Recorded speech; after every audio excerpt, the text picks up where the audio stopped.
Abra su Biblia en Efesios. Seguimos en el capítulo 5. Efesios capítulo 5. Y hoy vamos a estar cubriendo desde los versículos 18 al 20. Efesios capítulo 5, versos 18 al 20. Esto ya es el contraste absoluto, cuarta parte. Y aquí sí creo que vamos a finalizar al menos con el contraste y la próxima semana vamos a iniciar con un énfasis diferente en el texto, que hoy día ya empieza a cambiar algo, así que vamos a seguir Dios mediante la próxima semana también en ese enfoque. Damos lectura en el nombre del Señor. Y no se embriaguen con vino, en lo cual hay disolución, sino sean llenos del Espíritu. Hablen entre ustedes con salmos, himnos y cantos espirituales, cantando y alabando con su corazón al Señor.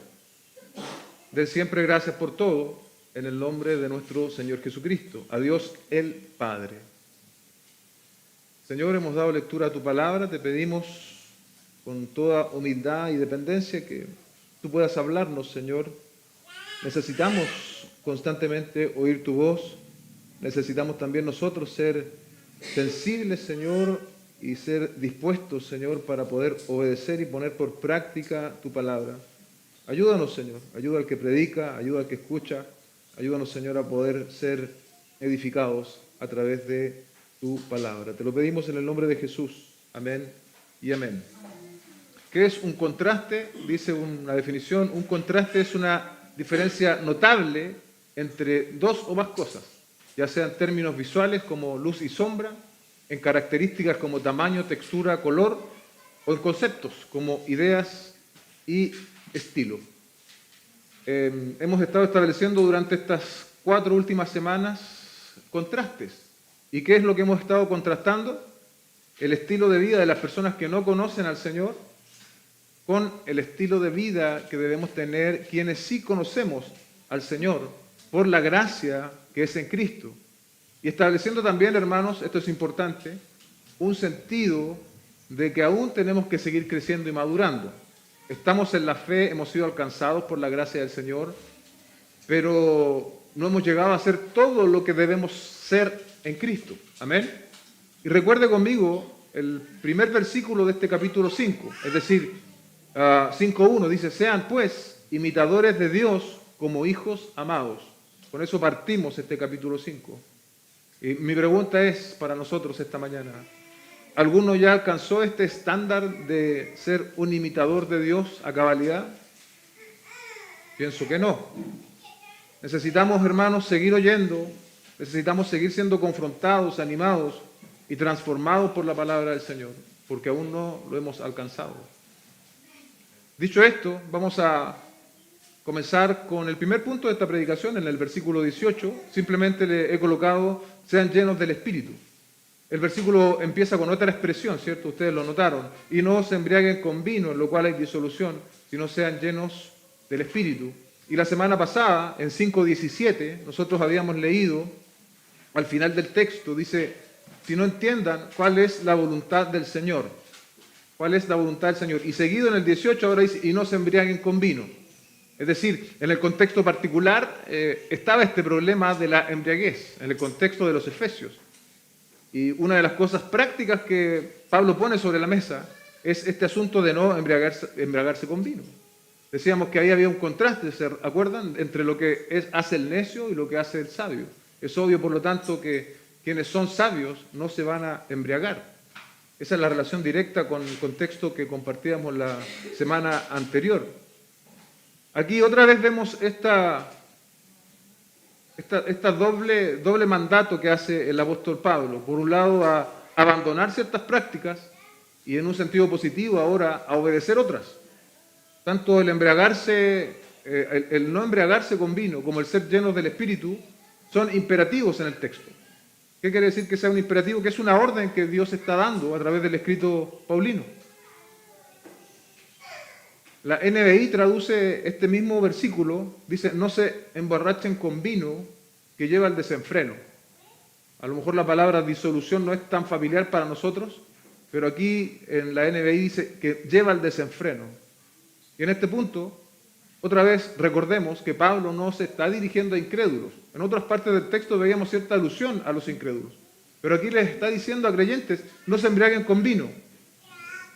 Entonces había dentro de los efesios, o quienes recibieron esta carta, creyentes que tenían este hábito pecaminoso. La realidad es que en el contexto del Nuevo Testamento, la calidad del agua no era de la mejor, ¿sí? Entonces, muchos en lugar de tomar agua, tomaban vino. Y encontramos el testimonio en 1 de Timoteo 5:23.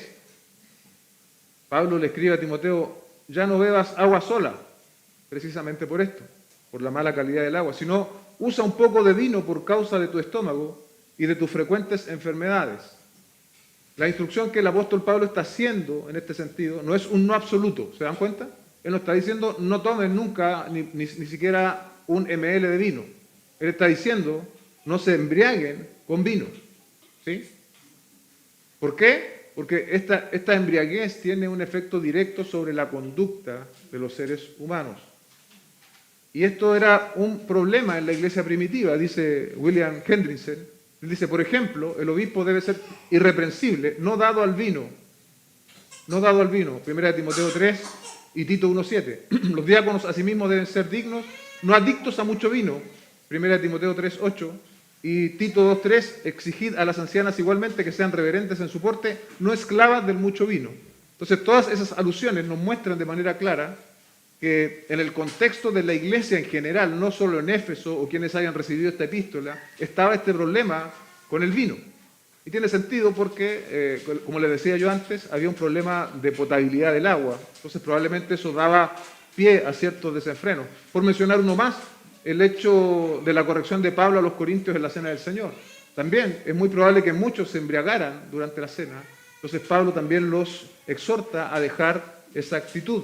Y es más, leemos en Romanos capítulo 13, verso 13 al 14, que Pablo pone la borrachera al lado o en el conjunto de pecados bastante serios. Dice, andemos decentemente como de día, no en orgías y borracheras, no en promiscuidad sexual y lujurias, no en pleitos y envidias. Antes bien, vístanse del Señor y no piensen en proveer para las lujurias de la carne. En otras palabras, la borrachera es también una provisión para la lujuria de la carne. No es simplemente, como muchos dicen, el embriagarse, un relajarse o un evadirse, sino que el asunto de la embriaguez desde la Escritura es algo grave. Delante del Señor es algo grave. Finalmente, un texto que hemos leído, me parece 2 o 3 oportunidades antes en esta serie, primero a los Corintios 5:11, dice, sino que en efecto les escribí que no anduvieran en compañía de ninguno que, llamándose hermanos, vio esa cláusula y llamándose hermanos, es una persona inmoral, o avaro, o idólatra, o difamador, o borracho, o estafador. Con esa persona ni siquiera coman. Una instrucción bastante seria por parte del apóstol Pablo a los corintios.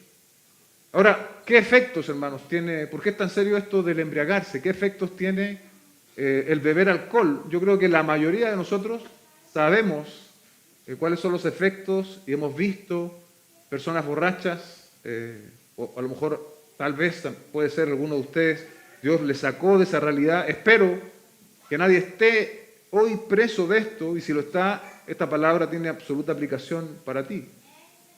De manera técnica, el alcohol es un depresor del sistema nervioso central, es decir, es una droga que hace que la actividad del cerebro sea más lenta. Puede cambiar el estado de ánimo, el comportamiento y el autocontrol, es claro, ¿no? Puede causar problemas de la memoria y del pensar con claridad. También afecta la coordinación y el control físico. Un porcentaje significativo de los delincuentes y de actos criminales ocurren bajo la ingesta de alcohol. Eso es así.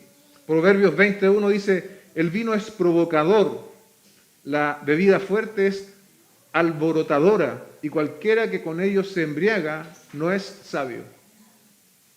no es sabio. Cualquiera que con ellos se embriaga no es sabio. Lo veíamos la semana anterior también. Aplicando lo que veíamos, ¿cierto? De la necedad y de la sabiduría. No podemos pretender ser luz en Cristo, es decir, una persona que anda sabiamente y a la vez emborracharnos. Eso es un contrasentido. John Stott, citando a Martin Lloyd Jones, dice lo siguiente.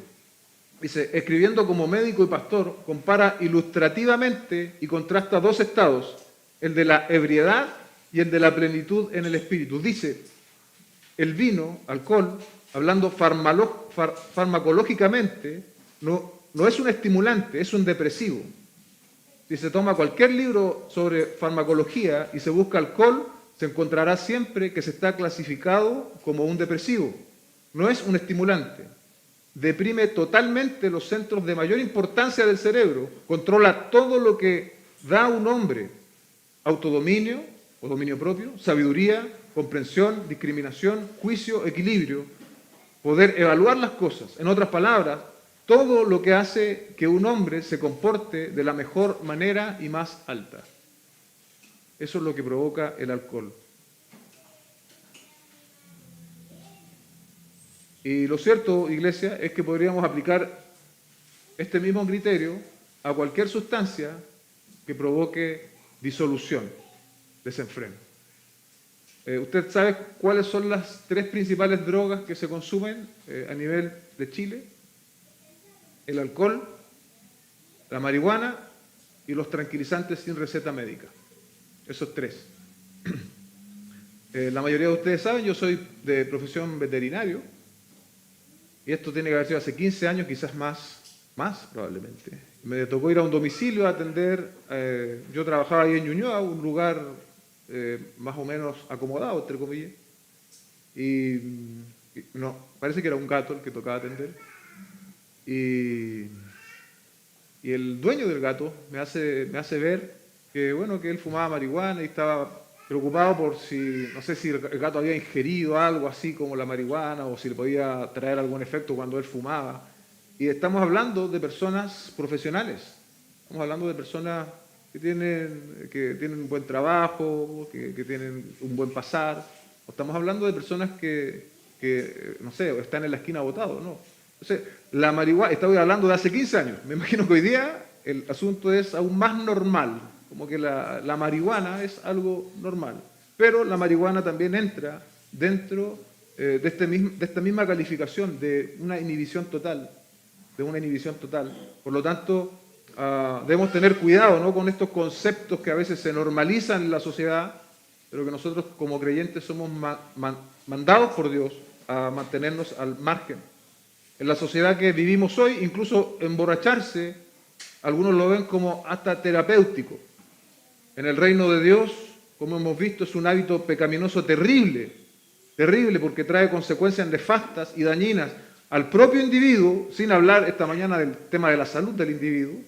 Yo tengo un abuelo que murió de cirrosis, producto que tomaba y tomaba todos los días. Pero no vamos a enfocarnos ahí, sino que enfoquémonos en esta parte que dice el texto, de la disolución. Entonces tiene efectos para el individuo y también para quienes le rodean. En contraste ahora, ya, una vez un poco cerrando ese tema de la embriaguez, ¿qué dice el texto que nosotros debiésemos sí hacer? Dice, si no sean llenos del Espíritu. Si no sean llenos del Espíritu. ¿Qué significa ser llenos del Espíritu? Otras traducciones dicen, debéis continuar siendo llenos del Espíritu. O siempre llenos del Espíritu. Esto, como hemos dicho anteriormente, es un mandato, es una orden. No para algunos cristianos, no para los cristianos de élite, no para los cristianos que predican, como si hubiese algún cristiano de élite, eso no existe. Sino para todos los que estaban oyendo la lectura de esta carta, para todos los destinatarios. Hoy día, para todos nosotros, este mandato tiene aplicación. Tenemos que ser llenos del Espíritu Santo. Amén. Otra vez citando a Lloyd Jones, él dice, lo que el Espíritu Santo hace es exactamente lo opuesto. Si fuera posible poner al Espíritu Santo en un texto de farmacología, lo pondría bajo el rubro de estimulantes, porque a ellos pertenece, estimula nuestras facultades, el Espíritu Santo. la mente, el intelecto, el corazón y la voluntad. Eso hace el Espíritu Santo en nuestras vidas. Se contrastan, iglesia, dos situaciones absolutamente diferentes. En tanto el ebrio pierde su dominio propio y puede llegar a un nivel de desinhibición capaz de hacer todo tipo de actos destructivos, ¿sí? El que es sobrio, esa misma persona que está bajo el efecto del alcohol, si estuviese sobrio jamás lo haría. Los ebrios dan lugar a acciones irracionales, disolutas, descontroladas, se comportan como animales y aún peor que ellos, dice John Stott. Los resultados de estar llenos del Espíritu son totalmente diferentes. Si el alcohol excesivo deshumaniza, transformando a un ser humano en una bestia, la plenitud del Espíritu nos hace más humanos porque nos hace más como Cristo. ¿Entendió eso? La plenitud del Espíritu nos hace más como Cristo. Recuerda lo que dice Gálatas capítulo 5, versos 22 al 23. Pero el fruto del Espíritu es amor, gozo, paz, paciencia, benignidad, bondad, fidelidad, mansedumbre, dominio propio. Contra tales cosas no hay ley.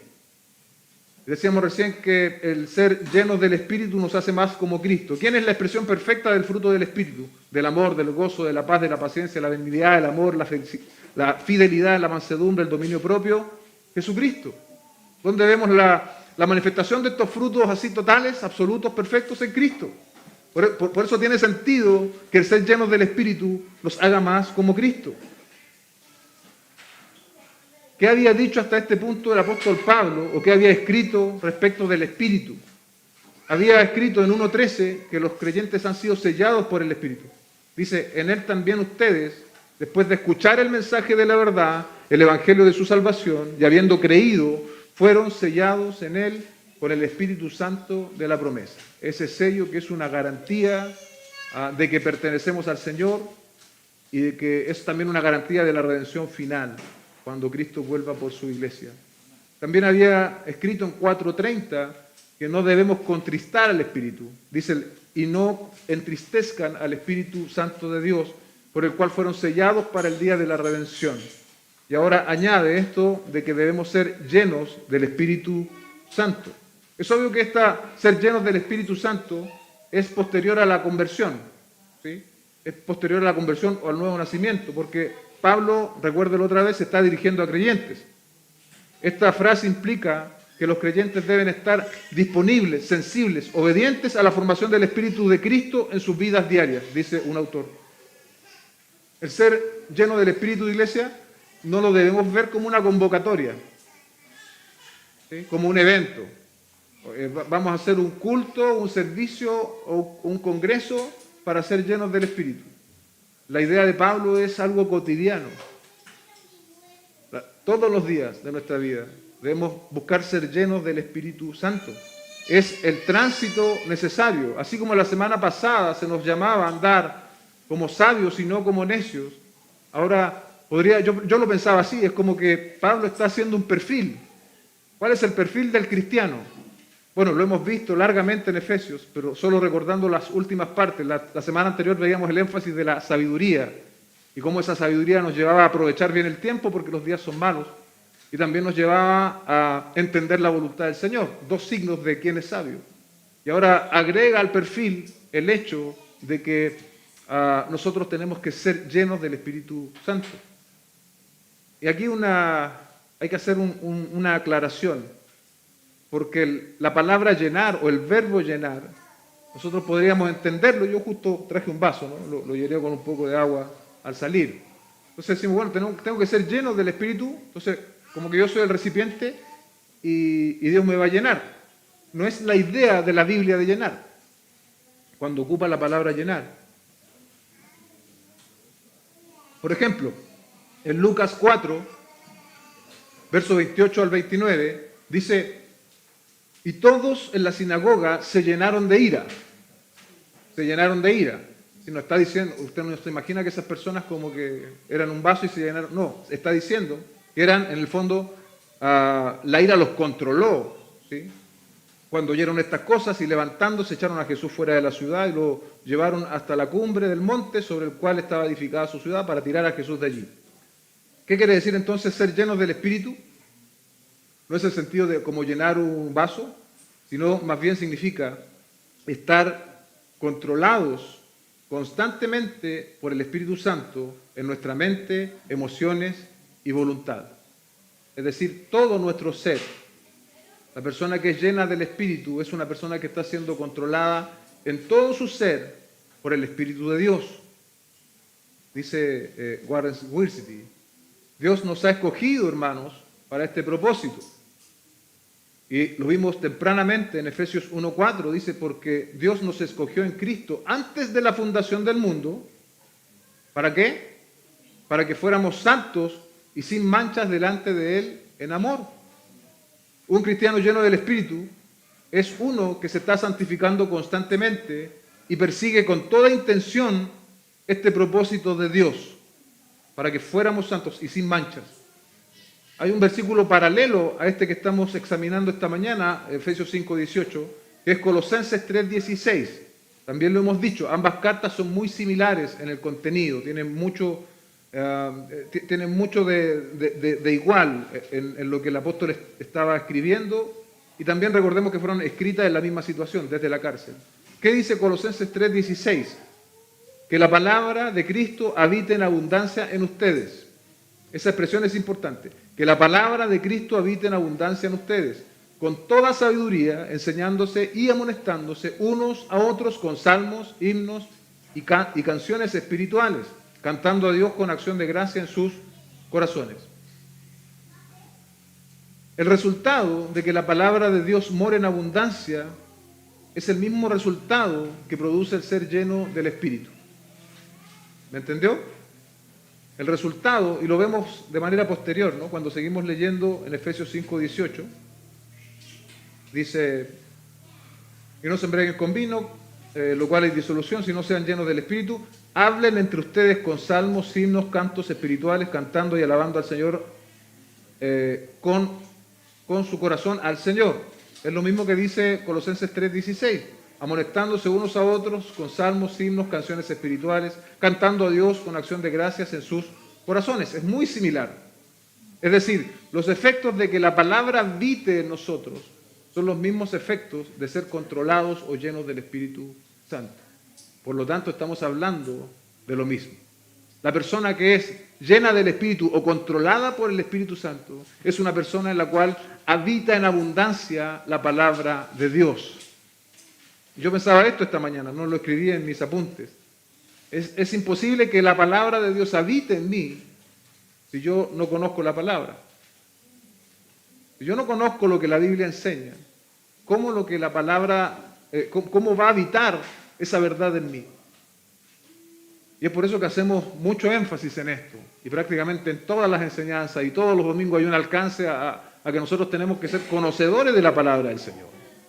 Porque no va a poder habitar en ti algo que tú no conoces. Necesitamos, hermanos, leer nuestras Biblias, escudriñar nuestras Biblias y en humildad pedirle al Señor que vaya cambiando y transformando nuestras vidas. Toda vez que nosotros oramos y le pedimos al Señor algo que está expreso en su voluntad, Él nos va a oír, hermanos. Él nos va a oír y nos va a ayudar. Algunos se excusan y dicen que no entiendo. Pero bueno, si no entiendes, sigue insistiendo en la lectura. Y si no entiendes, pide ayuda a alguien que sí pueda aclararte ciertas cosas.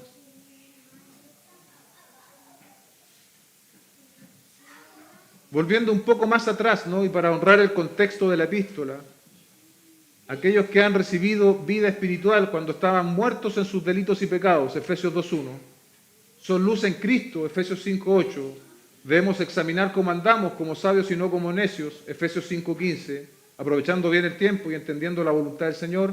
Ahora añadimos esta instrucción, hermanos, sed llenos del Espíritu Santo.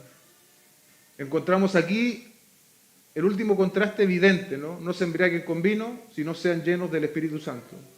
Y ahora pasamos a nuestro segundo punto de la predicación en el verso 19, lo que muchos autores reconocen como las evidencias de ser lleno del Espíritu. Y la primera que el apóstol Pablo dice en el verso 19, ¿no? Hablen entre ustedes con salmos, himnos, cantos espirituales, cantando al Señor y alabando con su corazón al Señor. Yo le he colocado un lenguaje transformado. La persona que es controlada por el Espíritu Santo manifiesta un lenguaje transformado, un lenguaje que glorifica al Señor. Hemos abordado este asunto del lenguaje hace algunos versículos atrás, en Efesios 5:4, de manera negativa. Así dice: tampoco haya obscenidades, ni necedades, ni groserías que no son apropiadas. Lo predicamos hace 3 semanas, si no estoy mal. Pero al final el apóstol Pablo dice: sino más bien acciones de gracia. Y este es el concepto que ahora va a desarrollar más ampliamente en el verso 19. Las acciones de gracia tienen que ver con esto, con hablar entre ustedes con salmos, con himnos, con cánticos espirituales o cantos, cantando y alabando con su corazón al Señor. Dice un autor: este versículo es de ayuda para lidiar con las diferentes preferencias musicales en la iglesia. Observe la variedad de categorías musicales que se mencionan. La música en la adoración es un asunto de gusto personal, no de cuál forma es apropiada y cuál no.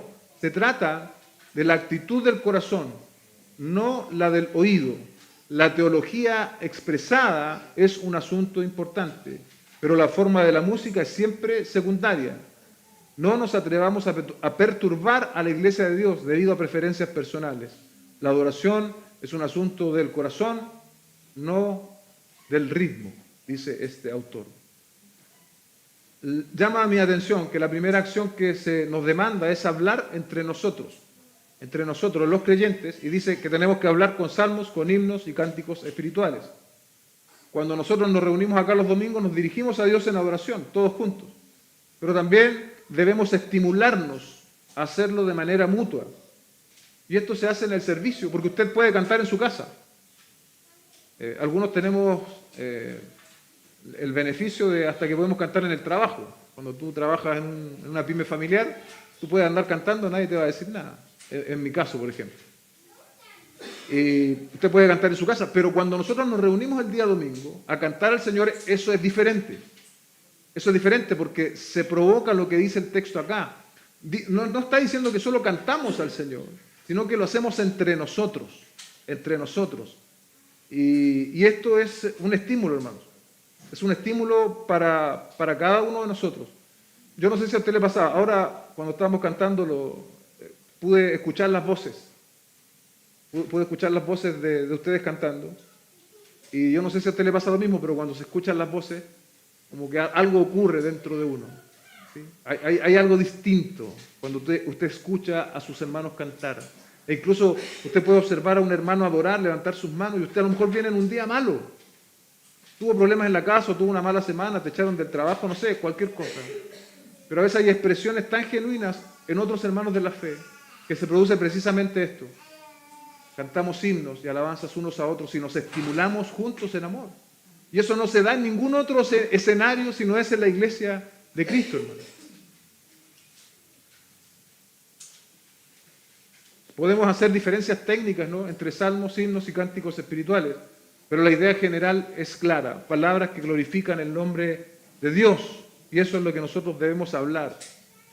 Algunos de ustedes saben, mi madre ha tenido 2 semanas, ya casi 3, un estado complicado de salud. Seguro está viendo la transmisión. Y bueno, el viernes se sentía un poco mejor. Y bueno, yo transito, ¿no?, desde el local, a veces transito a la casa de mis padres, pues está ahí mismo. Y en ese tránsito mi mamá me dice: hijo, pude cantar al Señor.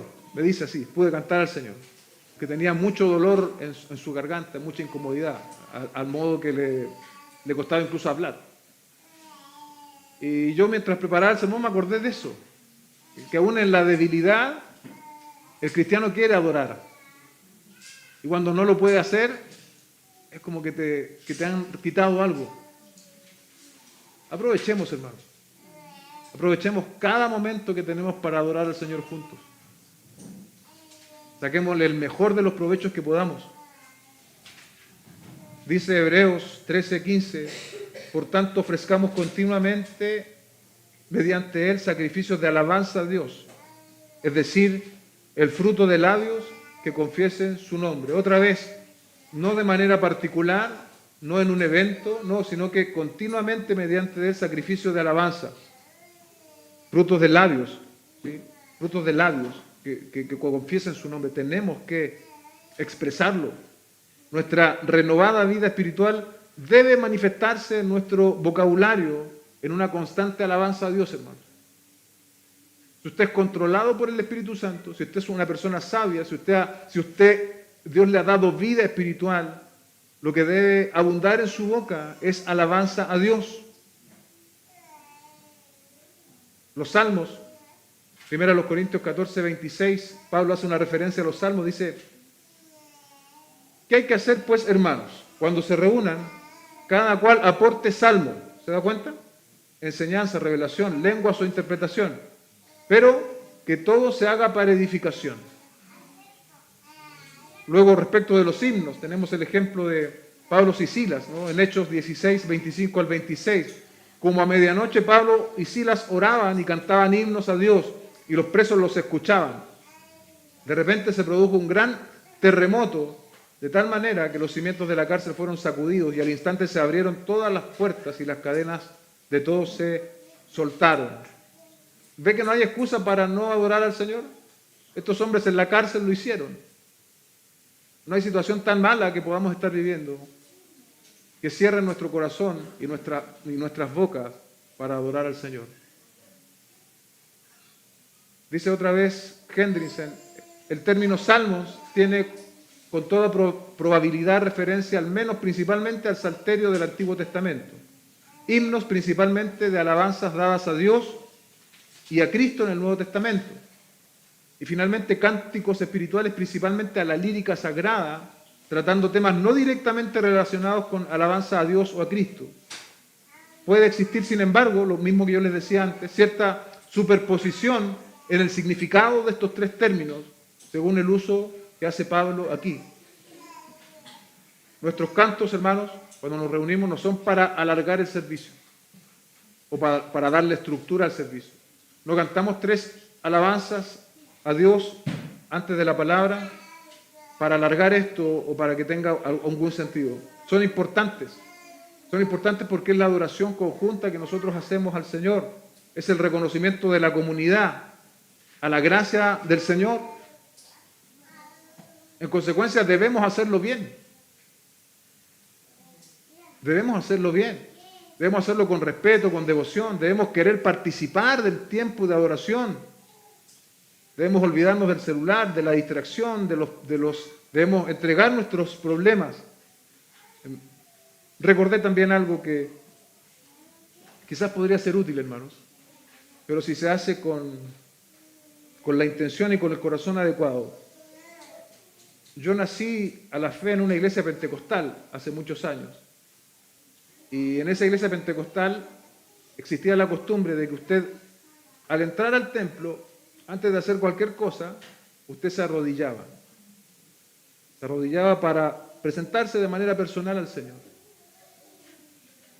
Con el tiempo, hasta yo creo que lo hice, pero con el tiempo ya como que uno asume ciertas cosas y te arrodillas, y a veces no dicen nada, te arrodillas porque es parte del rito. Pero sin embargo, sería muy útil, tal vez, al entrar al servicio, ya sea arrodillado o sentado, tomarse un tiempo. Señor, aquí estoy. Tal vez tengo dificultades en mi casa, en mi trabajo, tengo muchas cosas que están rodeando mi cabeza. Sin embargo, este tiempo yo te lo vengo a dar a ti con mis hermanos en la fe. Te vengo a adorar a ti, vengo a escuchar tu palabra y no quiero ser yo mismo un impedimento para que eso ocurra. Entonces sería muy útil quizás tomarse ese tiempo y hacer un uso correcto de eso. Termina el verso ahí diciendo cantando y alabando en su corazón al Señor. No todos cantan bien, pero todos tenemos un corazón, ¿cierto?, que puede agradecer al Señor. No importa,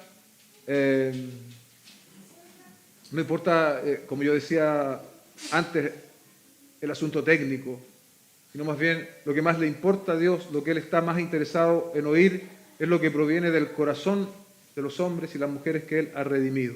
Por eso tenemos que cantar y alabar al Señor con nuestros corazones.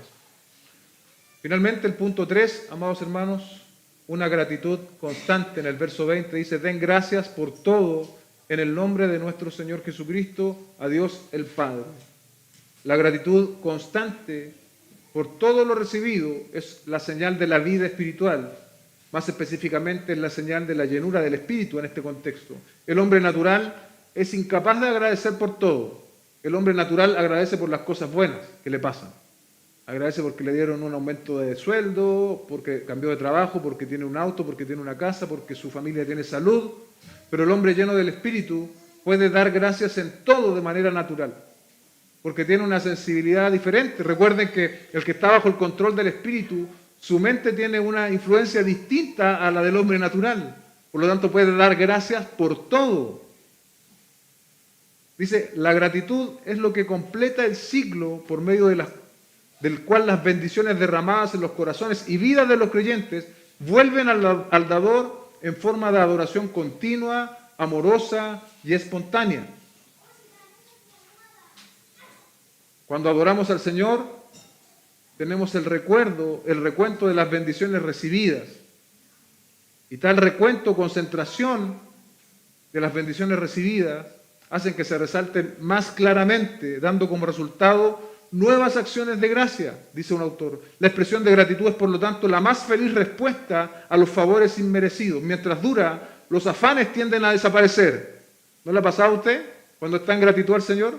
Como que los afanes desaparecen, las quejas se desvanecen, aumenta el valor para afrontar el futuro.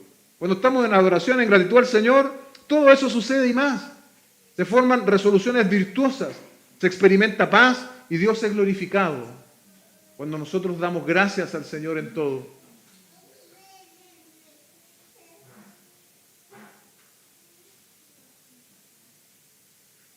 Primera a los Tesalonicenses 5:18.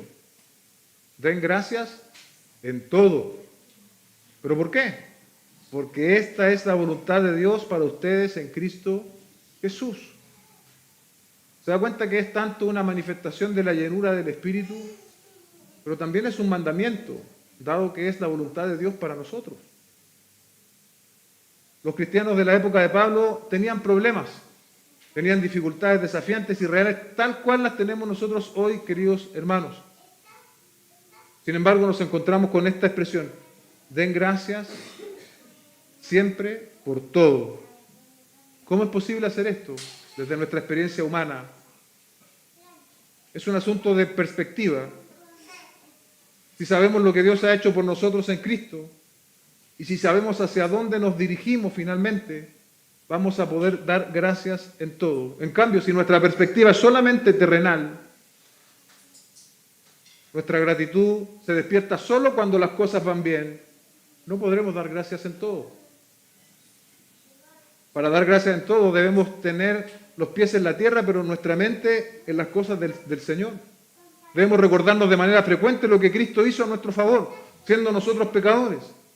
Si traemos la obra de Cristo a nuestra mente, siempre habrá palabras de gratitud en nuestra boca.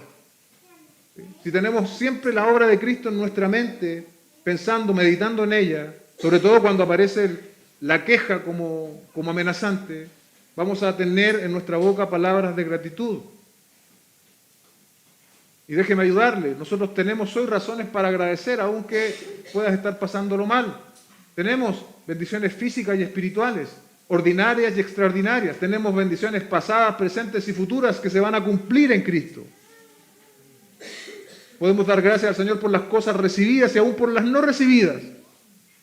Por último, recordemos que Pablo está escribiendo esta carta desde una cárcel. Está estimulando a los otros a que agradezcan desde una cárcel. Otra vez eso nos enseña que las circunstancias no es lo que cierra nuestro corazón. Los problemas no es lo que cierra nuestro corazón y nuestra boca para agradecer. Es un asunto de perspectiva. Es un asunto de llenura del Espíritu.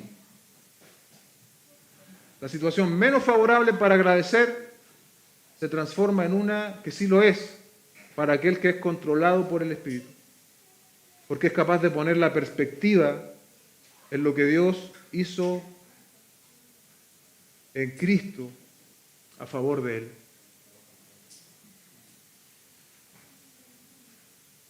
¿Cómo se ha de dar gracias? Dice el texto, en el nombre de nuestro Señor Jesucristo, al Padre. ¿Por qué en el nombre de nuestro Señor Jesucristo? Pues es Él quien ganó nuestras bendiciones, o las bendiciones para nosotros. Él es quien hizo posible que fuéramos acreedores de las bendiciones espirituales. Y Él es nuestro único mediador competente. No hay más. Debe ser necesariamente en el nombre de nuestro Señor Jesucristo. ¿Y a quién es ofrecida esta gratitud? Termina el texto: a Dios el Padre. Siendo que los efesios sabían que todas sus bendiciones emanaban constantemente de Dios, el Dios que en Cristo Jesús era su Padre. Y también es nuestro Padre, hermanos. Él es nuestro Padre. Dado que también se hallaban conscientes del hecho de que ellos constituían parte de la familia de Dios. También lo vimos anteriormente, en el capítulo 3, me parece. Somos parte de la familia de Dios. Ya no somos extranjeros ni advenedizos. Hoy día somos parte de esa familia. De modo que los beneficios que habían recibido y estaban recibiendo todavía y habrían de recibir. Hermanos, tenemos beneficios para dar gracias al Señor. En el pasado éramos pecadores, inmundos, Dios nos libertó y nos trajo a vida espiritual. Tenemos hoy día en el presente, tenemos esta bendición de poder ser controlados por el Espíritu Santo, de contar con la palabra, de contar con una iglesia local, de tener familia. Tenemos todo eso y tenemos aún beneficios y bendiciones futuras que han de cumplirse. Para aquellos que perseveran hasta el final. Esto es maravilloso, hermano. La pregunta es, ¿tenemos razones para agradecer? Sí tenemos, pero necesitamos que nuestros ojos sean abiertos a esa realidad, porque a veces las cosas que pasan en esta tierra, los problemas, las dificultades, nos nublan la vista. Necesitamos entonces ser confrontados con la verdad de Dios. Todo procede del amor del Padre. Recuerda ahí Juan 3:16, de tal manera amó Dios al mundo, que dio a su Hijo unigénito. Ese es el amor de Dios a favor de nosotros pecadores. Recibimos este llamado, hermanos, a no conformarnos a nada que no sea ser controlados por el Espíritu, llenos del Espíritu, rechazando cualquier otra cosa que lo impida. En el contexto de los Efesios, esto de la embriaguez. Porque no podemos vivir en disolución. No podemos vivir en disolución, en desenfreno, en falta de dominio propio. Incluso hay personas que le provocan a otras personas falta de dominio propio. No son solo agentes químicos. A veces hay ciertas relaciones que son tóxicas para tu vida espiritual y te hacen retroceder en la fe. También entran en esa categoría de cosas que hay que cortar, de cosas que hay que abandonar de una vez por todas. No podemos vivir en disolución, en desenfreno, en falta de dominio propio y ser controlados por el Espíritu al mismo tiempo. No se puede. Los llenos del Espíritu serán quienes disfrutarán de la comunión de la iglesia local y se estimularán de manera constante a adorar al Señor. La gratitud a Dios es un sello característico también de quienes son controlados por el Espíritu Santo de Dios. Que el Señor haga su obra en nuestros corazones a través de su palabra. Amén. Padre Celestial, te damos gracias esta mañana por darnos esta oportunidad de abrir tu palabra, Señor, de poder exponernos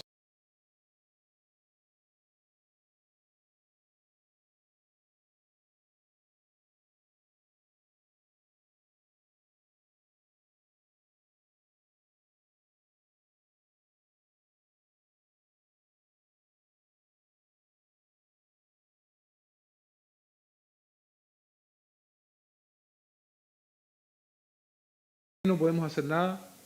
Sabemos que es tu Espíritu el que obra en nosotros. Pero tal como hemos leído esta mañana, hay un mandato de parte de Pablo hacia los Efesios, que hoy día nosotros también recibimos, y es que tenemos que ser llenos del Espíritu Santo. Y eso necesariamente involucra ciertas prioridades y decisiones de las cuales nosotros somos responsables, Señor. Ayúdanos, Señor, a haznos crecer, a haznos madurar, a haznos tomar decisiones sabias, Señor. Permítenos ser cada día más controlados por tu Espíritu Santo. Te lo pedimos en el nombre de Jesús. Amén y amén.